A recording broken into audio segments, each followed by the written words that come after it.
Will Trump cave? I'm giving fair warning right here. This is one of those podcasts where, I may lose it. I may have one of those Howard Beale type of moments. Will Trump cave? Will the Republicans cave to Democrats? What you're watching right now, this theater that's taking place all in front of us with mariachi bands and memes and all sorts of stuff, and Trump out there, playing chess, all this stuff that's going on out there. I'm not buying any of it, quite frankly. The Republican Party is, well, for the most part, it's pretty much non-existent, and it's very, very weak, despite what they like to show with their memes and all of this other nonsense that's going on. Again, we're being told that oh boy, Trump's got his he's got Russ Vaught out there. Russ is tweeting a lot. He's taking to Twitter a lot about all the things that they're planning on doing, and I use air quotes right there. Planning on doing, okay? They're going to shut down this. They're going to fire this one. They're going to fire that one. They're going to cut back on all sorts of green initiatives in blue states. They gave a delay to $18 billion in New York City.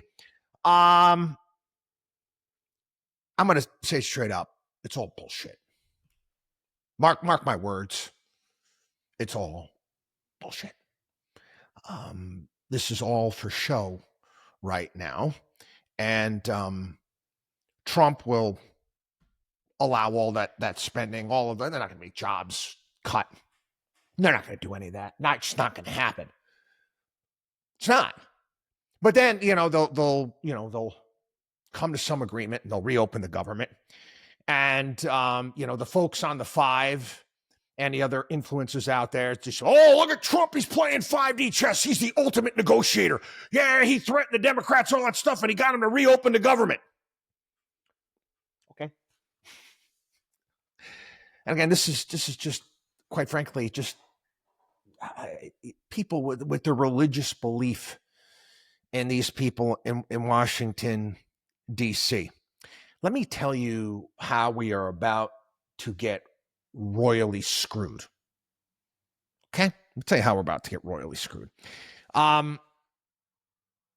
President Trump thinks, thinks winning the messaging right now. Who's going to win the shutdown? That's all they want to talk about, this big pillow fight. Who's going to win the shutdown? Well, the people inside Donald Trump's circle right now, they're worried. They're worried about the midterms.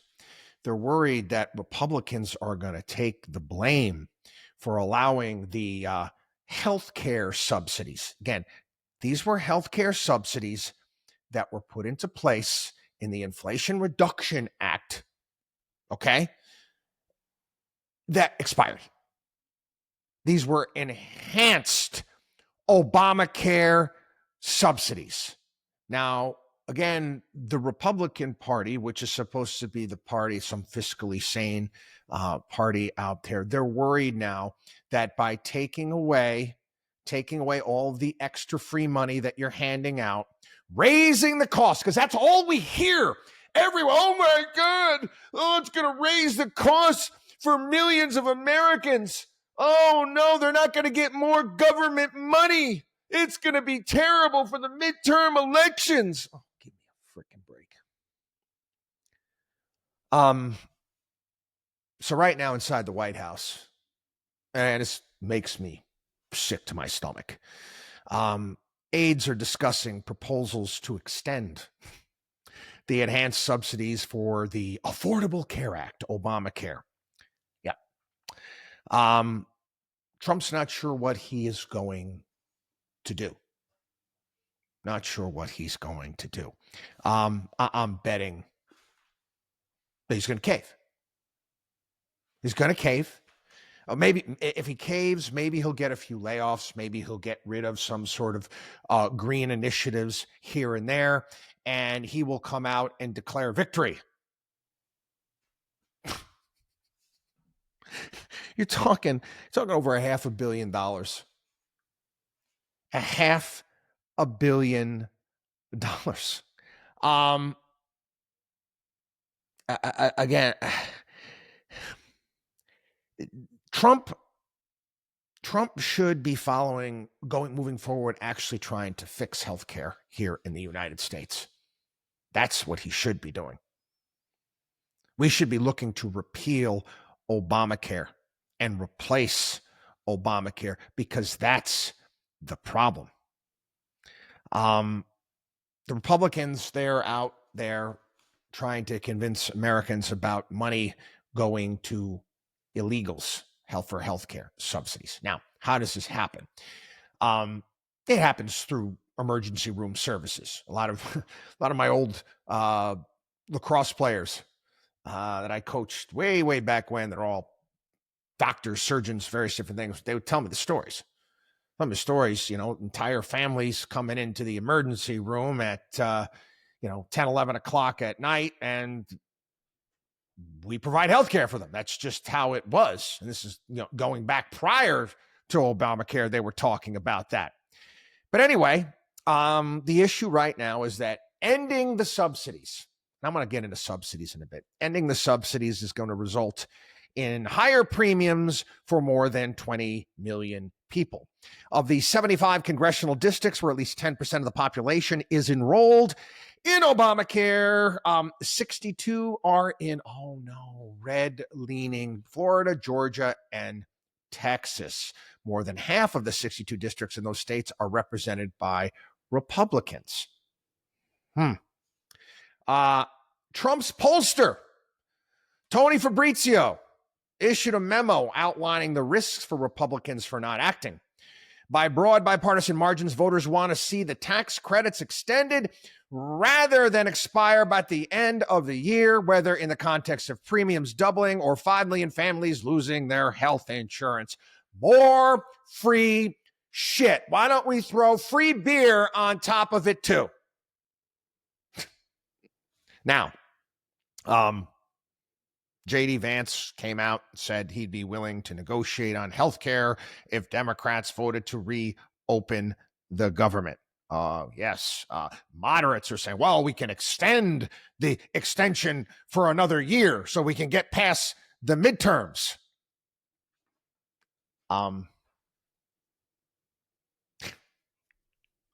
What's going to happen is going to get ugly. This is where it get kind of funky, is that you've got the supposed, and again, I don't know if they're going to stick to it, the House Freedom Caucus, so they're saying they will not sign off on any extended subsidies. They will not do it, which would force Mike Johnson, Speaker of the House, to work with Democrats to push this through. Let me put this into perspective. The number of people enrolled in Obamacare since 2021 is doubled. It's doubled. Let me get into subsidies before I get into Kimberly Strassel's piece, because she's great. She's actually one of the great writers for the Wall Street Journal. Subsidies are one of the dumbest things ever. Every single time I see a politician, I see some idiot on TV talking about subsidies. We need to increase subsidies. We need to help this. We need to help that. I've done this before on the program, okay? And I'm going to be a little bit mean here, okay? Okay, some of you people have got to wake the blank up. Anything that the government subsidizes, anything, is going to make the price go up. Period. The end. We subsidized higher education. How did that work out? We subsidize housing. How did that work out? We're in the business of subsidizing healthcare. How has that worked out? Any time you subsidize something, the price is going to go up. I am going to give you an example I've given in the past. Let's say, pretend that Democrats get pissed off that coffee has gotten too expensive, so they want to start subsidizing people's purchase of coffee. All the coffee manufacturers are going to do are just raise their price. Healthcare here in the United States, it's not a free market. Here, the funny thing is, you're talking about, oh my God, all these people are going to lose their health insurance and the premiums are going to go up, all this stuff. Let me ask you a question. What would happen? Okay, we're gonna play pretend. I want you to use your brain here. What if we woke up tomorrow and there weren't any insurance companies? There weren't any insurance companies. What would happen? Would hospitals shut down? Would doctors not go to work the next day? No, what would happen? You would actually have a free market and prices would find an equilibrium, if you will. That's all that would happen. How much money is wasted going to insurance companies and middlemen and processing all of this crap? I just got a bill. From a hospital on Long Island. My son, a few years ago, hurt his foot very bad, was in the hospital for a couple of days. I've got health insurance. This was over 3.5 years ago.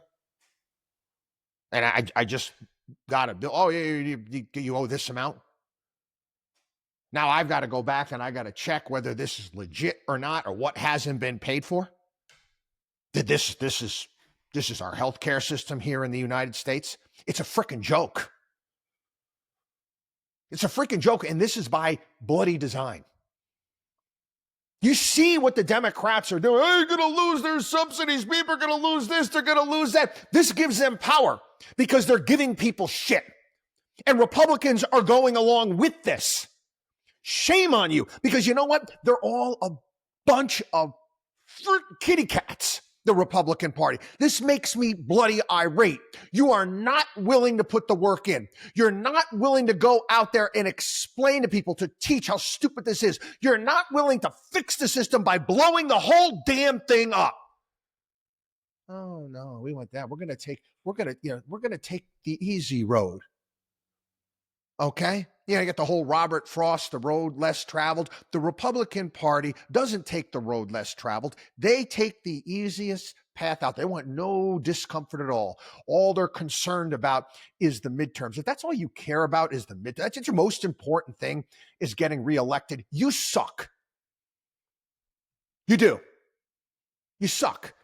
We should have a free market healthcare system here in the United States. The sooner you put all those health insurance companies out of business, the better off we're going to be. This is nonsensical. You can't even buy true, legit, catastrophic health insurance because of all this Obamacare crap. It's a disaster, is what it is. And there's a Republican Party going right damn along with the whole thing. Hey, let's subsidize. Might have to cave on this because we might piss off our voters. Do the right thing. How about that? Kimberly Strassel today, the Wall Street Journal. When the smog clears from this first government shutdown, there will be ownership.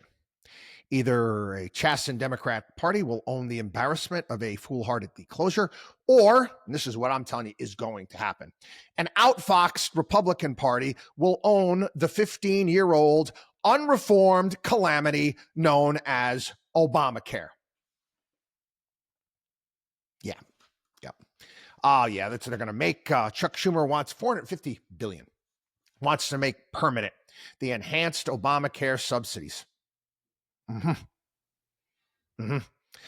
These were for higher income Americans. Remember I told you yesterday, 400% above the poverty line. These were, quote unquote, temporarily enacted during the COVID pandemic. Yeah. Well, first you had J.D. Vance come out and go after Democrats for breaking the healthcare system in the first place, only to hold the government hostage until we get everything we want. Good point, JD. Sounds good. But what's really going on behind the scenes with those elephants, right? Could we be accused of being meanies if these handouts lapse?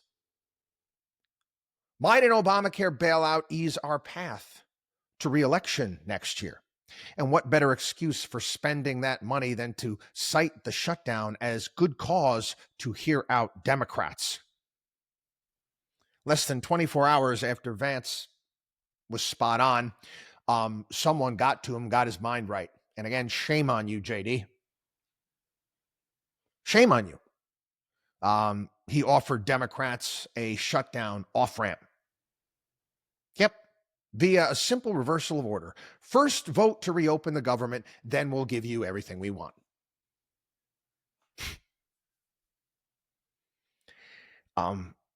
Republicans did nothing, okay, when it came to healthcare here in the United States. That's how we ended up with the thing. They didn't want to talk about rising healthcare prices, didn't want to really talk about the problem. Again, there were some good policies that were put into place. And again, I give all credit to the former senator for the state of Pennsylvania, Rick Santorum, who started the high deductible health insurance coupled with health savings accounts. One of the things that we used to do back at Markowski Investments after that was instituted, this was a financial strategy that I used for my clients. Many of my clients, I had them that were actually employees at companies, high-paying jobs. I had them negotiate with human resources. To basically form their own S corporation, whatever partnership, whatever it may be, get paid full and everything. They would take care of their own quarterly tax costs, everything along with it, and they would get out of the company insurance, and the company would pay them for what their costs were to insure them, giving them a raise and then saving them money. Yeah, we should do that. It was genius, quite frankly. Well, got to humble myself. But anyway, yeah, we were helping people do that at that point in time. Obamacare blew that whole thing up. That strategy, went by the wayside because of what we have today. After Obamacare was passed, again, another former senator that I love this guy, Senator Tom Coburn, Dr. Coburn. They tried. He wanted to have a pro-market system. I remember yelling and screaming here on the program. I said, insurance can't be sold across state lines. The thing was an absolute disaster. It's not true insurance. We could kind of make it more like insurance based upon it. No. Obamacare is failing. The reason why prices are going up is because Obamacare is failing. And miserably. The government mandates and insurance subsidies, you got industry consolidation, inflated payments, opacity about those payments, constrained choices, steady erosion of employer-provided coverage, continuing to shovel money into temporary COVID-era bonuses to avoid a cliff. They're saying this. That's not putting a Band-Aid on the problem. It's just making the problem worse.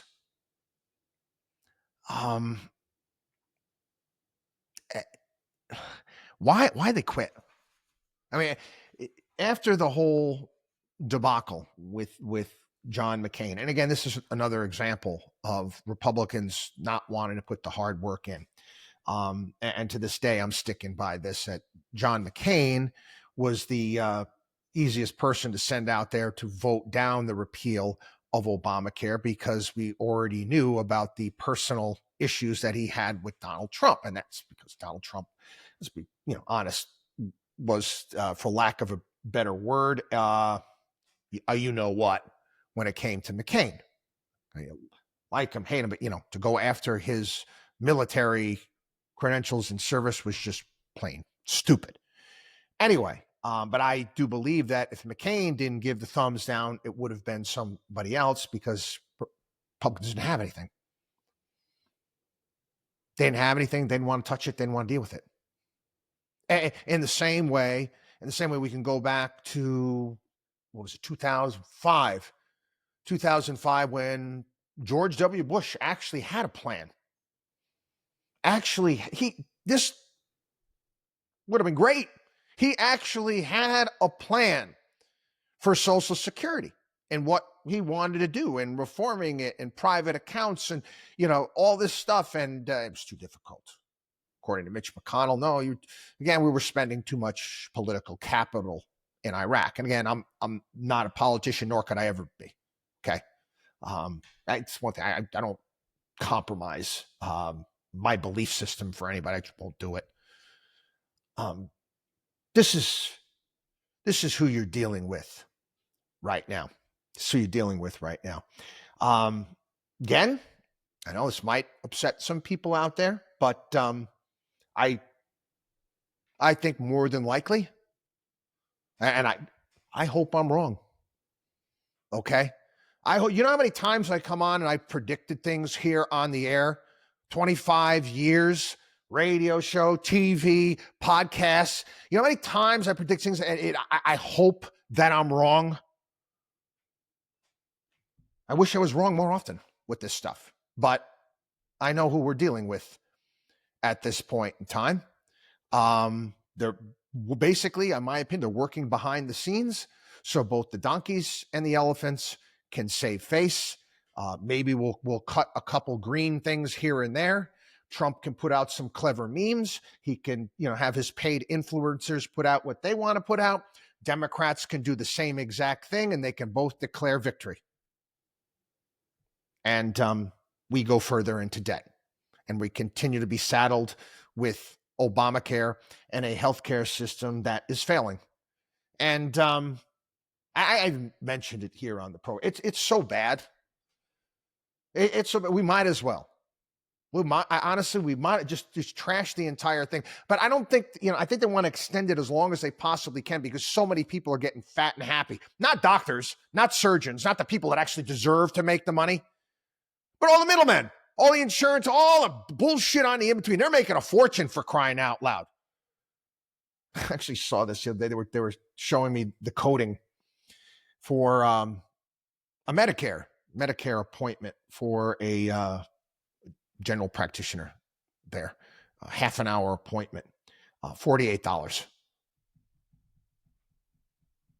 How in the world does a doctor? There's only so many hours in a day. Okay, they have to sleep. They can't be there 24 hours a day. How do they make a living with that? Yeah. I live in a booming city. Okay, the place is booming here in Tampa, Florida. It is. Try to find a doctor. They're gone. They're done. They're done. You have to go way out of the. I mean, to find someone. I don't see doctors. I don't trust anymore. I just don't do that. But good luck. How does a doctor take Medicare and keep the lights on? Man, this is our system. It's our system. I don't know what's going to happen. Maybe the government take the whole thing over. The only thing I ask is that you allow for private insurance outside. And I see more of the concierge stuff coming into play here, there, and everywhere, but we wrecked it. Okay? And it's not just Obama. It's both sides' fault. Let's just be honest here. Okay? Let's be honest. It's both sides. One quick note about Tom Coburn. Tom Coburn used to go home every weekend. He didn't stay in Washington, D.C. He was an OBGYN. And he got in trouble with the Senate. That's a true story. He got in trouble with the Senate because he would go back and he would practice medicine. And the Senate rules said, no, that's a conflict. You can't do that. Anyway, again, I mean to yell and scream. Well, I kind of do mean to yell and scream today. Again, you understand my frustration with all of this. And again, I hope I'm wrong. WatchdogOnWallStreet.com.